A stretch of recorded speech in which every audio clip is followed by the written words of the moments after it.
guys, Assalamualaikum. Karena channel ini sudah lama banget gak upload video, terus tiba-tiba upload video, maka video kali ini akan ada yang berbeda. Karena video kali ini akan membahas mengenai investasi.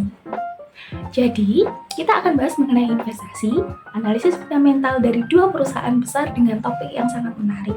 Disusul juga beberapa instrumen investasi, antara saham atau obligasi.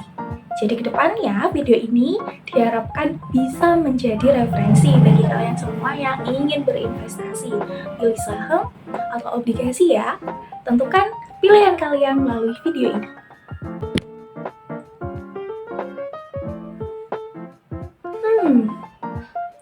Pilih ABMM atau BVIC ya. Enaknya pilih yang mana? Sebelum kalian bisa memilih antara BVIC atau ABMM, kalian harus tahu dulu nih, apa sih investasi itu? Investasi secara singkat atau gambaran umumnya adalah menunda konsumsi hari ini, yang mana dana akan ditabung kemudian akan disimpan dan akan diputarkan untuk kelangsungan hidup di masa depan yang lebih layak. Nah, instrumen investasi itu ada dua teman-teman, ada saham dan ada obligasi. Di antaranya ya, kemudian kita akan bahas satu-satu dulu. Yang pertama dari saham. Saham adalah bukti kepemilikan dari perusahaan. Investor biasanya juga akan memilih instrumen investasi berupa saham, baik untuk investasi jangka pendek maupun jangka panjang. Kalau instrumen jangka pendek atau investasi jangka pendek itu biasanya analisisnya menggunakan analisis teknikal. Kalau investasi jangka panjang biasanya menggunakan analisis fundamental. Nah, yang akan kita bahas adalah mengenai analisis fundamentalnya. Apa sih analisis fundamental itu?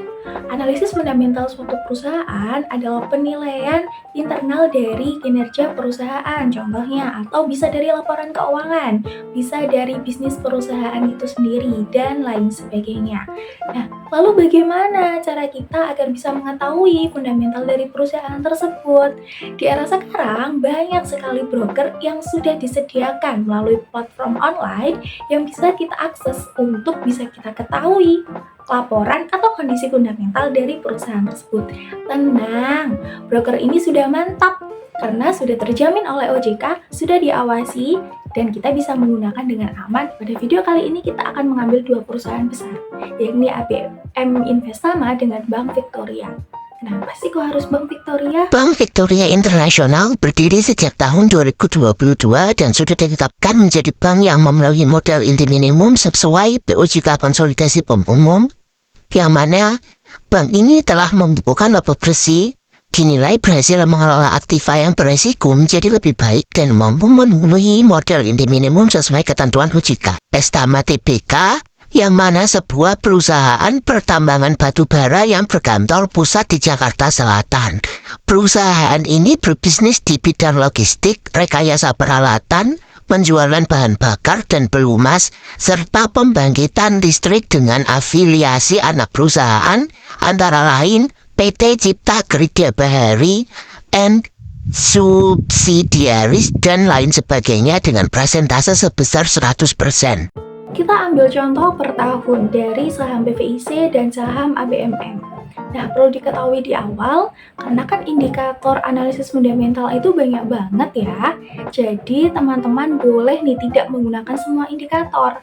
Hanya mengambil beberapa indikator saja untuk menganalisis fundamentalnya. Disesuaikan dengan kemampuan, kenyamanan, dan teman-teman ingin menggunakan analisis indikator fundamental yang mana? Kita bahas pertama. Ada last price. Last price itu adalah harga terakhir per lot saham yang ditawarkan kepada investor. Kemudian ada share out. Share out adalah jumlah saham yang beredar di masyarakat.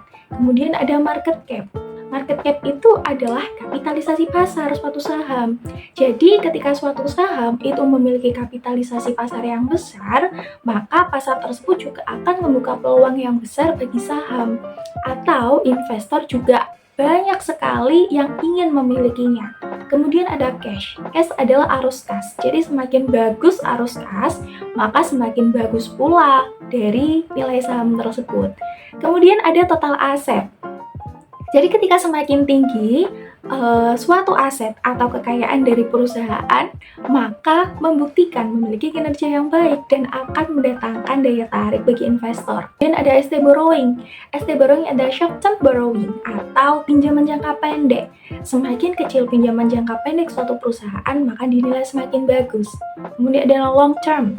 Sama kalau ST borrowing adalah pinjaman jangka pendek, maka kalau LT borrowing adalah long term borrowing atau pinjaman jangka panjang dari suatu perusahaan. Ada total equity atau total modal.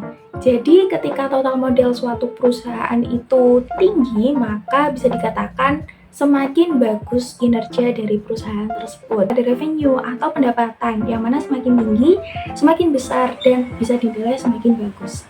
Ada gross profit atau profit kotor, ada operating profit atau pendapatan operasi. Ada net profit adalah laba bersih indikator yang paling sering digunakan untuk mengukur seberapa besar laba yang dihasilkan perusahaan, maka semakin tinggi akan semakin bagus. Kemudian ada EBITDA atau laba sebelum dikurangi beberapa hal seperti bunga pajak dan lain-lain. Karena semakin tinggi semakin bagus. Digunakan untuk perusahaan startup biasanya, tapi tidak menutup kemungkinan untuk digunakan pada semua saham. Selanjutnya ada interest expense atau beban bunga untuk mencari, karena semakin kecil itu semakin bagus. Kemudian ada EPS laba per saham. Perusahaan akan menghasilkan laba secara umum dibagikan dengan saham yang ada. Misalkan EPS semakin tinggi maka EPS semakin bagus. EPS merupakan laba bersih per lembar saham. Jadi ketika EPS suatu saham itu 200, maka laba yang dihasilkan perusahaan tersebut 200 lembar per saham. Semakin tinggi EPS dari waktu ke waktu menunjukkan perusahaan tersebut tumbuh dengan baik. Kemudian ada PER atau Price Earning Ratio. Nah, PER ini semakin besar harga saham tersebut, maka semakin bagus performa dari tiap lembar saham perusahaan tersebut. Performa yang dimaksud ini adalah performa saham untuk menghasilkan imbal balik yang optimal bagi perusahaan maupun pemegang saham itu sendiri. Murah atau mahalnya suatu saham itu bisa dinilai dari nilai PER. Jadi jika di bawah 10 itu bisa dikatakan murah, kalau 10-20 itu dikatakan medium, kalau di atas 20 itu bisa dikatakan mahal. Selanjutnya ada BVPS atau nilai buku per saham untuk mengukur murah mahalnya saham BBV. BBV ini adalah perhitungan book value yang mana semakin kecil semakin bagus. Umumnya di bawah 1 kali itu termasuk saham murah, 1-2 kali itu termasuk medium, dan di atas 2 itu sudah mulai mahal. Ada ROA.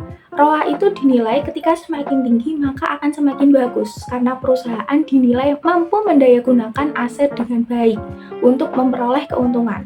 ROA yang baik biasanya di atas 5%. Kemudian ada ROE. ROE adalah imbal balik yang dicetak perusahaan untuk pemegang saham, yang mana dinilai mampu untuk menghasilkan profitabilitas atau margin keuntungan. Selanjutnya ada F to EBITDA atau singkatan dari Enterprise Value to EBITDA. Earning before interest, tax, depreciation, and amortization adalah rasio valuasi yang digunakan untuk menilai mahal murahnya suatu perusahaan berdasarkan kemampuan menghasilkan laba, usaha atau kas operasi. Kemudian ada debt equity atau perbandingan hutang dengan modal. Apabila indikator ini semakin kecil maka semakin bagus. Ada debt atau total cap, perbandingan semakin kecil juga akan semakin bagus. Yang terakhir ada debt EBITDA, yang mana perhitungan ini ketika semakin kecil maka juga semakin bagus. Secara umum dari dua saham tersebut bisa dikategorikan bagus karena satu bergerak di bidang perbankan, yang satu bergerak di bidang pertambangan. Tetapi kalau boleh menyarankan, teman-teman bisa memilih berinvestasi di saham ABMM saja. Kenapa? Karena ABMM itu saham yang sudah setara dengan LQ45. Sementara kalau BVIC itu masih sedikit jauh dari ABMM. Perihal faktor keuntungan juga lebih untung dari ABMM karena bisa kita lihat dari faktor total aset dan last price yang berbeda jauh dari ABMM dan BVIC. Ketika kalian ingin memutuskan untuk berinvestasi jangka panjang atau investasi pemula, kalian bisa memilih saham ABMM karena di awal dia sudah termasuk kategori yang saham LQ45 yang mana memiliki pengaruh secara nasional dan global. Tapi kalau teman-teman ingin berinvestasi jangka pendek bisa juga memilih saham BVIC. Kembali lagi, ini hanya berupa saran dari analisis fundamental yang sudah kita lakukan. Jadi teman-teman bisa memilih saham BVIC atau ABMM sesuai dengan kenyamanan dan kemampuan teman-teman dalam hal berinvestasi dan dalam menganalisis dari kedua perusahaan tersebut. Kalau tadi kita sudah membahas mengenai saham, berarti sekarang kita membahas mengenai obligasi. Apa sih obligasi itu? Obligasi adalah surat utang jangka menengah atau jangka pendek yang biasanya diperjualbelikan. Karena obligasi banyak banget jenisnya, maka video kali ini akan kita bahas mengenai obligasi korporasi. Obligasi korporasi adalah obligasi yang diterbitkan atau swasta atau perusahaan yang dikenal dengan istilah corporate bond.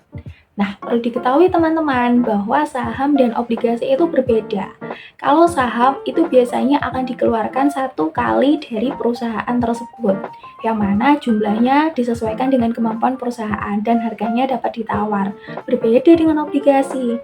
Kalau obligasi itu benar dikeluarkan oleh perusahaan, tapi untuk siklusnya itu bisa 1 tahun 2 kali, 1 tahun 3 kali, 1 tahun sekali, dan seterusnya disesuaikan dengan kemampuan atau kebutuhan pendanaan dari perusahaan, yang mana penerbitan tersebut biasanya dikenal dengan istilah tahap.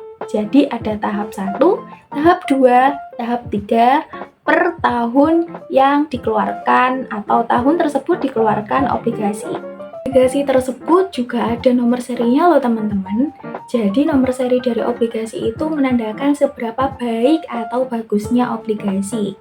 Karena ketika semakin baik maka semakin diminati oleh investor. Dimulai dari nomor seri A sampai nomor seri D. Biasanya sebuah obligasi, nomor serinya akan ditentukan sesuai tanggal diterbitkannya. Dan ada beberapa faktor yang akan menentukan nomor seri obligasi, antara lain ukuran perusahaan, kinerja perusahaan, pertumbuhan, likuiditas perusahaan, jaminan perusahaan, umur obligasi tersebut, bahkan sampai reputasi auditor dan sebagainya. Pihak yang menentukan nomor seri atau penilaian obligasi itu biasanya dari KSEI atau dari Pevindo. Obligasi Bank Victoria. Nah, sesuai pada gambar yang tersedia, diketahui bahwa untuk Bank Victoria, obligasi tahap 1 itu di tahun 2023 berada di seri A dengan kategori strike bond. Strike bond adalah obligasi yang memiliki bunga dengan besaran tetap dan dibayarkan secara berkala kepada investor sepanjang masa berlakunya obligasi dengan discount rate sebesar 9,25% yang dibayarkan setiap 3 bulan. Untuk nominalnya kurang lebih 300 miliar dan discount rate 9,25%, maka 3 bulan sekali kemungkinan akan menerima dana sekitar 27 miliar 750 juta. Nah, kemudian ada gambar nih loh. Tadi katanya Victoria serinya A, kok sekarang B? Makanya kenapa saya tadi di awal mengatakan bahwa penilaian itu biasanya sesuai dengan tahun diterbitkannya obligasi. Mungkin pada saat itu Bank Victoria belum berkembang dan belum bagus penilaiannya. Tapi tenang, di tahun 2023 tahap 1 obligasi Bank Victoria itu sudah mendapatkan seri A atau penilaian A yang mana bagus, bahkan kategori strike bond. Jadi ketika teman-teman berminat untuk join nih investasi di obligasi Bank Victoria, dapat menghubungi platform atau broker yang tersedia yang menyediakan obligasi Bank Victoria. Jangan lupa menyiapkan dana dengan nominal yang tersedia, karena lumayan teman-teman. Teman-teman akan mendapatkan sejumlah dana kurang lebih 27 miliar 750 juta setiap 3 bulannya. Itu banyak sekali teman-teman. Lalu bagaimana dengan obligasi dari PT ABM Investama? Nah, sayang sekali. Ternyata PT ABM Investama belum menerbitkan obligasi atau mungkin belum tercatat karena data ini saya dapatkan dari IDX. Jadi, dapat disimpulkan kalau saham itu memang lebih unggul dari PT ABM Investama. Tapi kalau obligasi lebih unggul dari Bank Victoria. Nah, teman-teman bisa memilih nih, kalau punya dana, bisa kalian tempatkan di saham, di PT ABM Investama, atau di obligasi dari Bank Victoria. Atau mungkin mau memilih dua-duanya, atau memilih salah satunya juga diperbolehkan. Monggo, sesuai dengan dana, sesuai dengan kemampuan, sesuai dengan tujuan atau keinginan dari teman-teman juga. Karena investasi itu sifatnya sesuai keinginan, sesuai kebutuhan, dan harus dipikirkan tujuannya juga.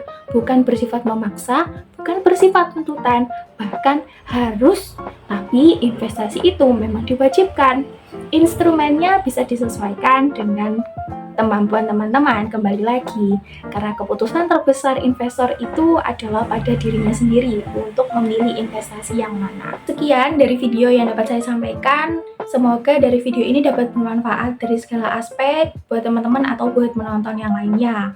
Pesan saya yang terakhir, jangan lupa menabung atau menyisihkan dana yang kita punya. Sedikit tidak apa-apa, bisa kita investasikan. Instrumennya bebas sesuai dengan teman-teman. Teman-teman investasi ini, terserah. Senyamannya teman-teman, sesuai dengan kemampuan dana, sesuai dengan tujuan investasi teman-teman juga. Selagi masih muda, masih punya waktu, jadi nanti di hari tua kita tinggal menikmati apa yang sudah kita tanam di masa muda. Siapa tahu kan nanti kita semasa muda sudah jadi miliarder, atau jadi investor yang handal, atau yang bagaimana, kita kan tidak ada yang tahu. Karena hidup penuh dengan misteri, maka kita harus mempersiapkan. Bukan berarti cuma mengurusi masalah dunia, tapi juga harus memikirkan akhirat. Neng yo pantes wong yo si enol. Itu. Akhir kata, jangan lupa like, comment, share, and subscribe channel ini. Semoga kita bisa bertemu lagi di video selanjutnya dengan pembahasan yang benar, teman-teman, dan juga bermanfaat. Semoga konten ini juga bisa menghasilkan video-video yang bisa mengedukasi teman-teman sekalian. Mungkin itu yang bisa saya sampaikan pada video kali ini. See you on the next video, teman-teman. Bye-bye.